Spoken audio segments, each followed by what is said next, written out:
உலகம் கைவிட்ட ஒரு நாடு, உலக மக்கள் கைவிட்ட மனிதநேயம், உலகமே கைவிட்ட மக்களும் குழந்தைகளும், உலகம் உருவாக்கிய மிகப்பெரிய கல்லறை, உலக மக்கள் வேடிக்கை பார்க்கும் ஏவுகணை மலை, உலக மக்களின் பார்வையில் இரத்தச் சகதி, உலக சமாதான தலைவர்களுடைய பிரேதத்தின் மீதான பாசம். நாங்கள் சென்று கொண்டிருப்பது எங்கள் பிறந்த மண்ணின் உரிமைக்கான பயணம். இதில் என்னை நம்பிய என் பொறுப்பில் உள்ள என் சகோதரியை எந்த சூழ்நிலையிலும் கைவிட மாட்டேன். உலகம் உதவிகளை மறுத்தாலும் இறைவனின் கரம் எங்களுக்கு என்றுமே உறுதி செய்யப்பட்டிருக்கிறது.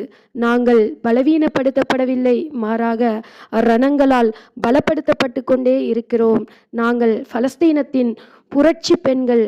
நாங்கள்தான் பலஸ்தீனம், பலஸ்தீனம்தான் நாங்கள்.